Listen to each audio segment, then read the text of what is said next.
Queridos irmãos, que a paz do Senhor Jesus esteja sobre todos. Sejam bem-vindos ao nosso canal. Hoje chegamos à nossa última lição do trimestre. Graças a Deus, mais um trimestre encerrado debaixo da bênção divina e com muito conhecimento adquirido neste trimestre, onde estudamos os livros do Pentateuco. E hoje vamos dar início à nossa última lição, a lição de número 13, que tem o título Cristo e os 5 livros do Pentateuco. Meus irmãos, existe um ditado judaico que diz o seguinte: tudo que existe no mundo existe na Torá.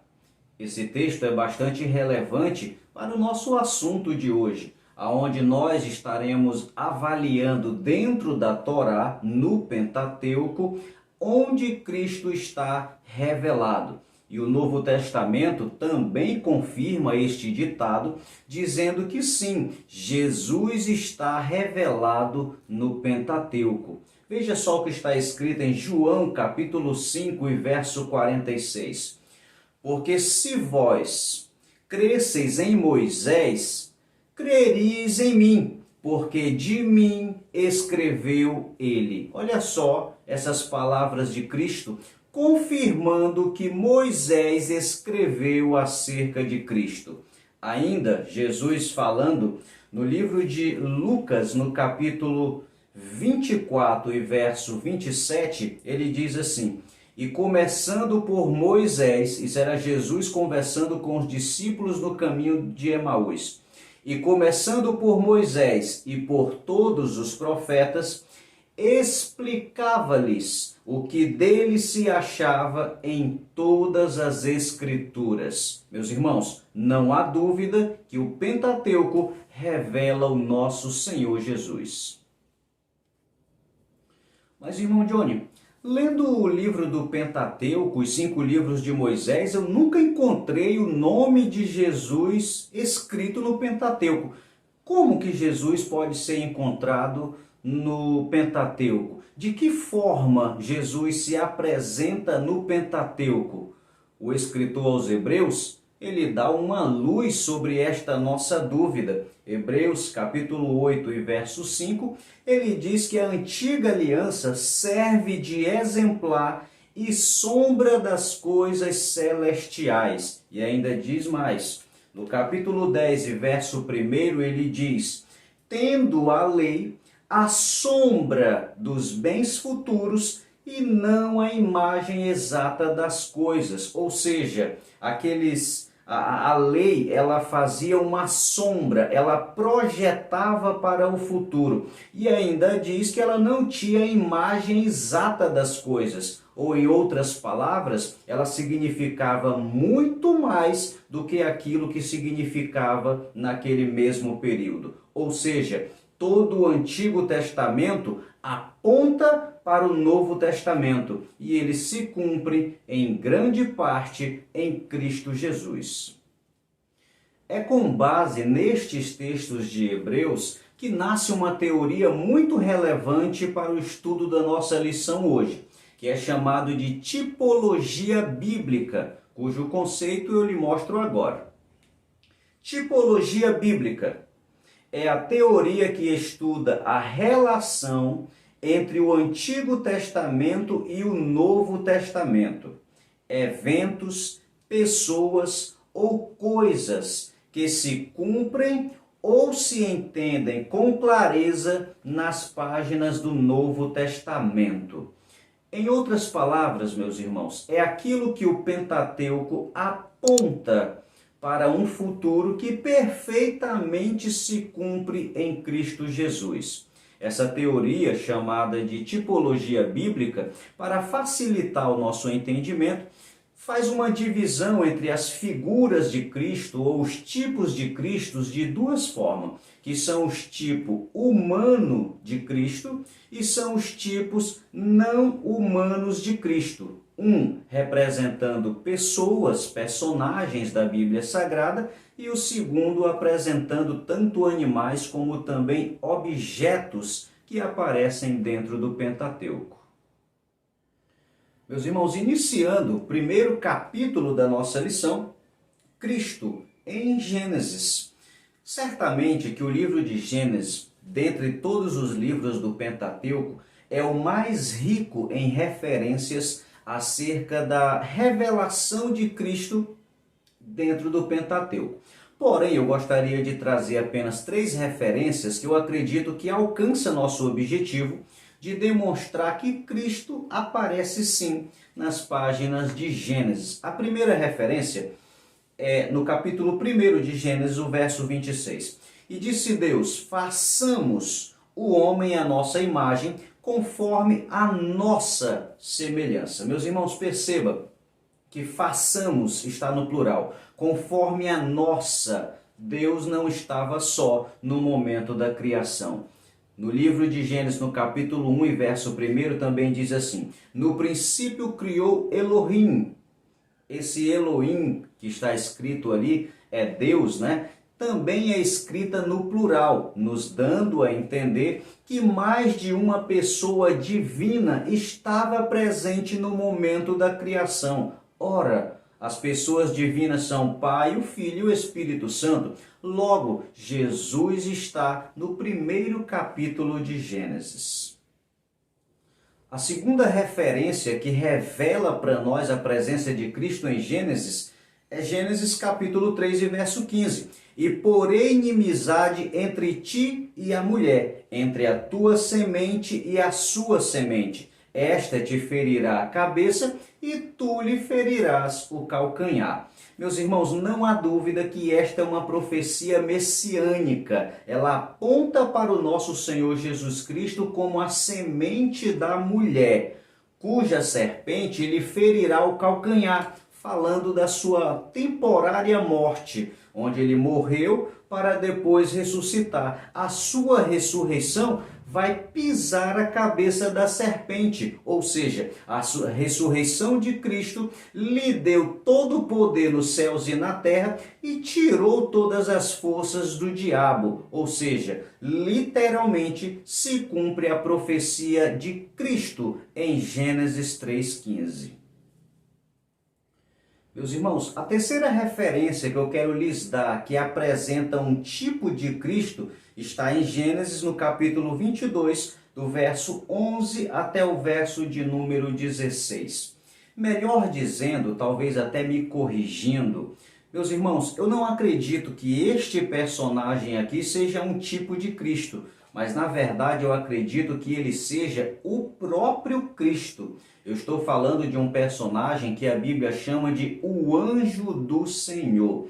Esse personagem é um personagem diferente de qualquer outro anjo que se manifesta na Bíblia, porque este anjo, ele recebe adoração, é um anjo que dá ordem, é um anjo que abençoa, é um anjo que tem autonomia, é um anjo que se utiliza da sua vontade para fazer cumprir aquilo que ele deseja. Logo, eu não consigo entender que o anjo do Senhor seja apenas um tipo de Cristo, mas eu acredito que ele seja o próprio Cristo. Olha só o que está escrito em Gênesis 22, o verso 11 e 12.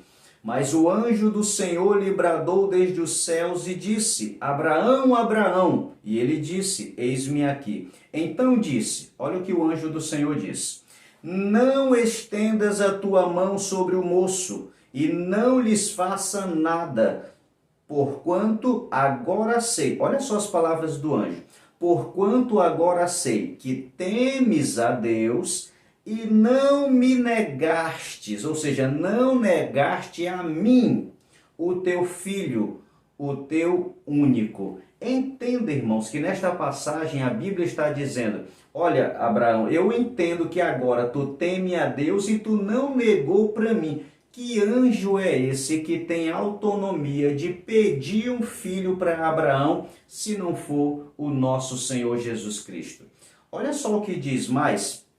A referência a partir do verso 15.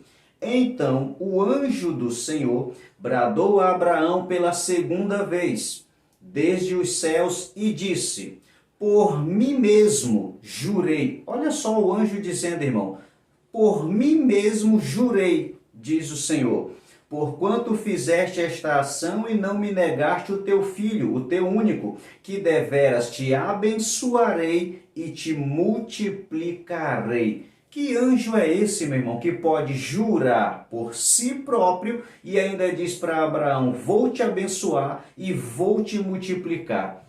Não tenho eu como pensar que este anjo seja um tipo de Cristo, mas sim que ele é o Cristo revelado no livro de Gênesis.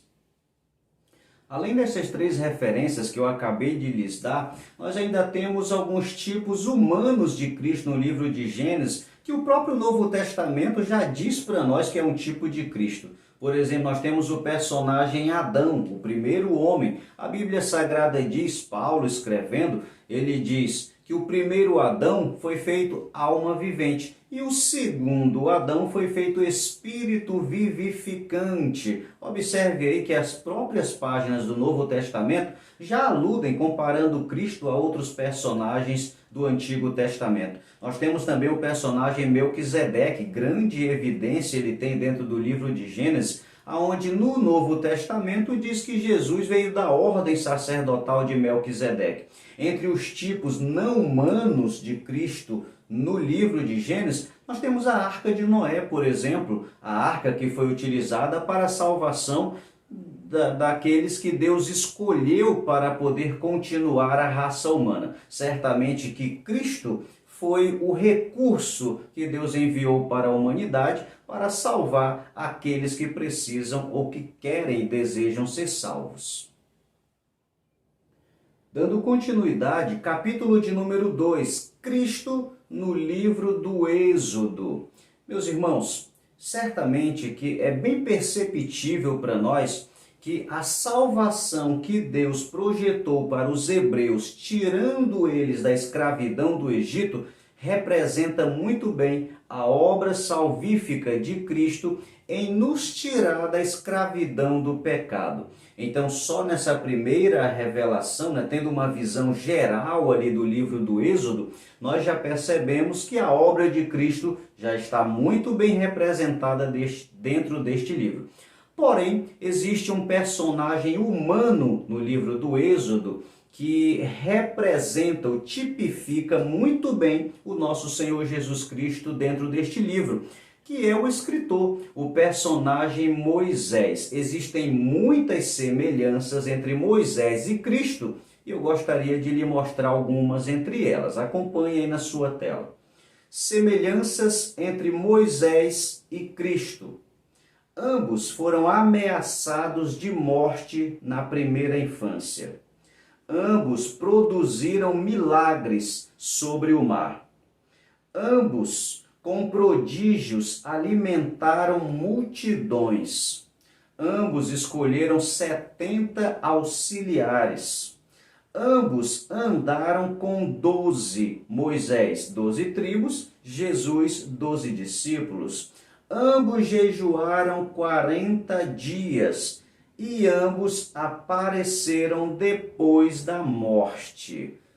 Lembra daquelas passagens onde Cristo, é claro, ressuscitou dentre os mortos, apareceu depois da morte, e Moisés apareceu no Monte da Transfiguração, quando aparece Moisés e Elias, que se apresentam perante Cristo. Então, certamente que existem muitas semelhanças ali entre Cristo e também Moisés.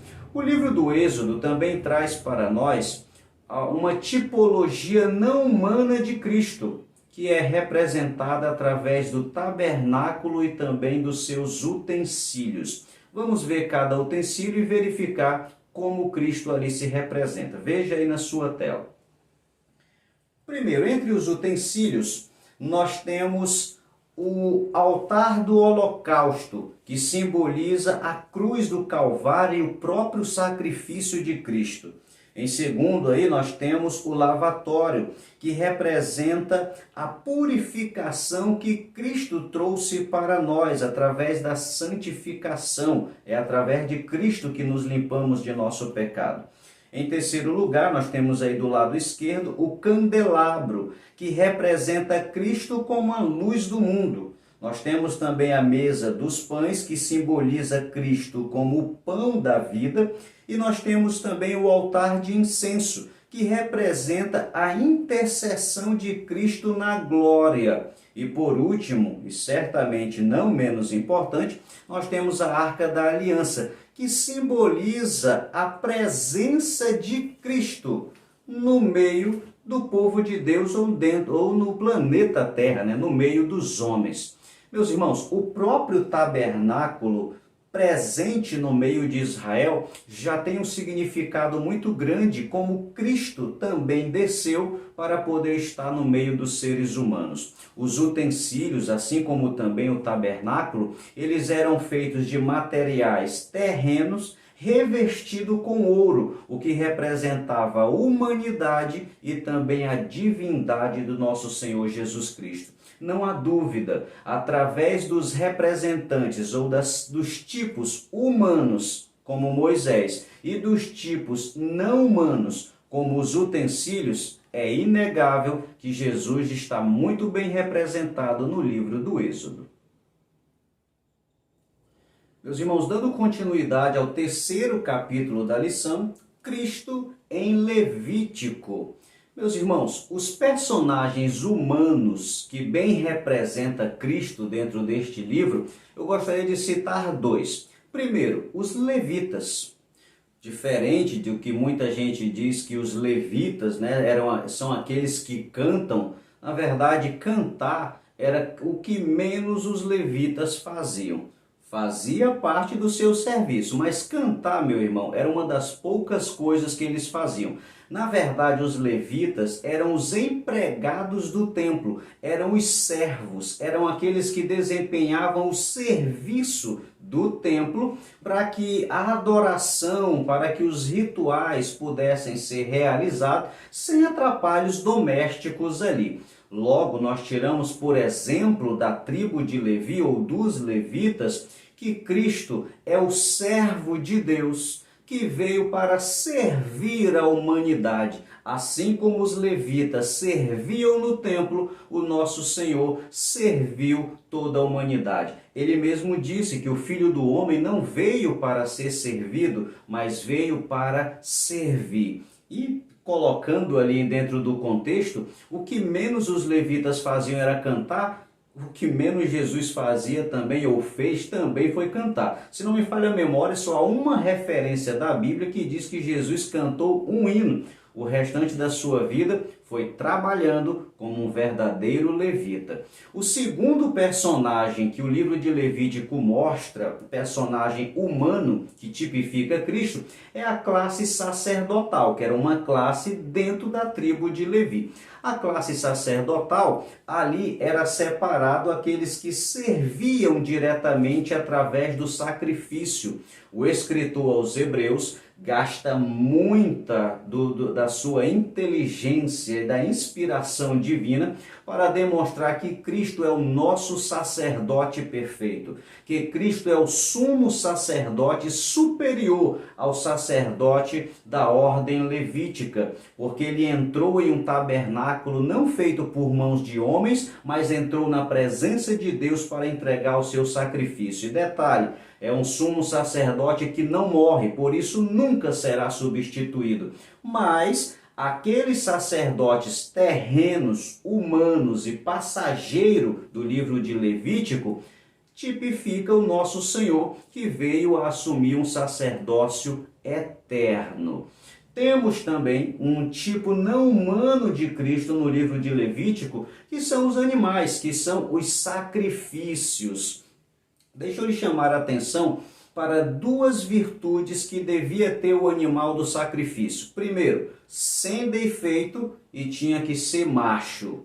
Primeiro, Jesus era sem defeito, morreu santo e ressuscitou santo, por isso cumpriu o propósito de Deus. Segundo, Jesus era macho, ele enfrentou quem precisava ser enfrentado, cumpriu a missão que lhe foi entregue, obedeceu a Deus até o fim e conquistou a grande vitória da nossa salvação na cruz. Então, Cristo é sem defeito e é cabra macho também. Como um sacrifício sacrifício do tempo levítico, derramou o seu sangue. Como um sacrifício da época levítica, morreu por alguém, morreu pelos nossos pecados. Entenda uma coisa, Jesus é o único sacrifício que morreu e ressuscitou para nunca mais morrer.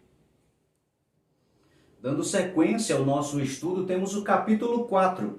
Cristo no livro de Números. Quero lhe passar algumas referências que não vai lhe deixar dúvida. O nosso Senhor está muito bem representado no livro de Números. Números capítulo 6. Jesus é o perfeito Nazireu. Nazireu significa separado, dedicado para Deus. Com certeza, o nosso Senhor Jesus cumpre todas as obrigações do Nazireu. Números capítulo 13. Jesus é o dono da comissão. Assim como Moisés envia 12 espias à terra prometida, Jesus, como dono da comissão, também envia 12 discípulos para ganhar o mundo, que são os apóstolos de Cristo.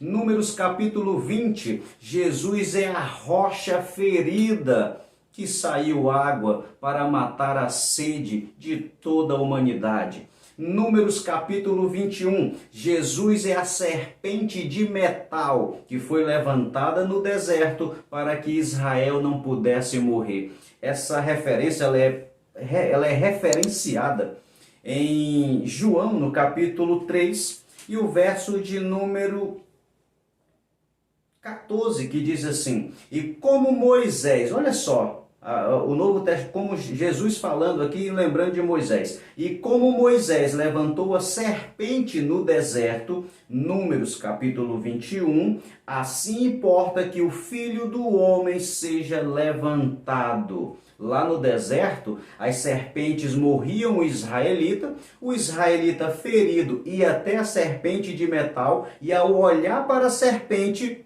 aquele veneno não iria lhe trazer mais a morte, e ele vivia.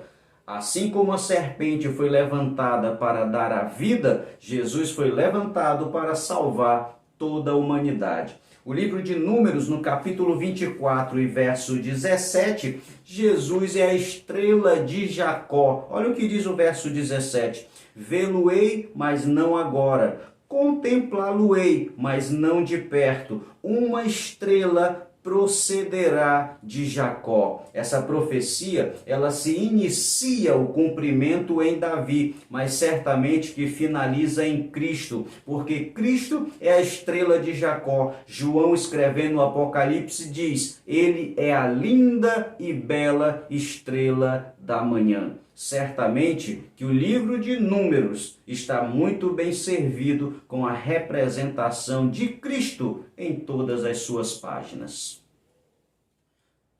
Chegamos agora no nosso último capítulo da lição e também de todo o trimestre, o capítulo de número 5, Cristo em Deuteronômio. Meus irmãos, Deuteronômio capítulo 21, verso 22 e 23 diz: maldito aquele que for pendurado no madeiro. Paulo, escrevendo aos Gálatas, ele diz: Cristo se fez maldito por nós quando foi pendurado no madeiro. Não há dúvida, as páginas de Deuteronômio estavam ali rabiscada com a missão do nosso Senhor Jesus Cristo. Mas a maior referência que está demonstrada em Deuteronômio, tipificando Cristo, é o poderoso profeta Moisés. Registrado em Deuteronômio, no capítulo 18, verso 15, diz assim: o Senhor teu Deus te despertará um profeta no meio de ti, de teus irmãos, como eu, a ele ouvireis. Olha só, um profeta como Moisés. Deuteronômio 34, verso 10. E nunca mais se levantou em Israel profeta algum como Moisés, a quem o Senhor conhecera face a face. Meus irmãos, levantou-se muitos profetas extraordinários depois de Moisés. Elias, Ezequiel, Daniel, profetas extraordinários. Porém, nenhum deles fizeram milagres tão extraordinários como Moisés, ou seja, profeta como eu, e nenhum deles conversavam com Deus face a face, na intimidade que Moisés tinha com Deus, assim como Moisés. Esses dois requisitos de ser tão poderoso em milagres quanto Moisés e conversar com Deus face a face como Moisés, só teve um profeta que cumpriu esses requisitos. Sabe quem foi? O nosso Senhor Jesus Cristo. Com certeza, as páginas do Novo Testamento, as páginas de Deuteronômio, melhor dizendo, estão recheadas da missão do nosso Senhor Jesus Cristo. Olha o que está escrito em João, capítulo de número 6 e verso 14. Capítulo 6 e verso 14 diz assim, meus irmãos: vendo, pois, aqueles homens o milagre que Jesus tinha feito, diziam: este é verdadeiramente o profeta que devia vir ao mundo. Esse não era um profeta que viria ao mundo, não era qualquer profeta, era o profeta. Qual era esse o profeta? O profeta semelhante a Moisés em milagres e em intimidade com Deus. João capítulo 7 e verso 40. Então muitos da multidão, ouvindo essas palavras, que eram as palavras de Jesus, diziam: verdadeiramente este é o profeta. Não era qualquer profeta, era o profeta esperado, semelhante a Moisés em intimidade e em milagres. O verso 41 ainda diz: outros diziam: este é o Cristo. Meus irmãos, não há dúvida, o livro de Deuteronômio revela que viria um profeta semelhante a Moisés, e é o nosso Senhor Jesus Cristo. Todo o Pentateuco é uma demonstração, é uma figura, é um tipo, é uma revelação que mostra que o nosso Senhor viria e que cumpriria todos os requisitos que Deus exigia para satisfazer a sua vontade. Meus irmãos, aqui finalizamos mais uma lição e mais um trimestre da Escola Bíblica Dominical. Meus irmãos, chegamos ao final da nossa aula e ao final de mais um trimestre da Escola Bíblica Dominical. Quero lhe agradecer pela sua companhia, também pela sua inscrição no nosso canal, e quero lhe informar também que já estamos trabalhando para poder trazer mais conteúdos para o próximo trimestre. Nós vamos continuar com este trabalho, sendo uma ferramenta para a Escola Bíblica Dominical, que eu espero que esteja contribuindo também para as suas aulas. Quero convidar você que ainda não é inscrito, se inscreva no nosso canal. Se este canal tem sido uma ferramenta de apoio para a sua EBD, nos apoie também nos dando a sua inscrição. Acione o sininho, dessa forma quando postarmos um novo conteúdo, o YouTube vai lhe notificar. Também deixe o seu like, faça um comentário. Deus abençoe, meu irmão, a sua EBD, Deus abençoe a Escola Bíblica Dominical até o trimestre que vem. Em nome de Jesus, Deus abençoe a todos nós.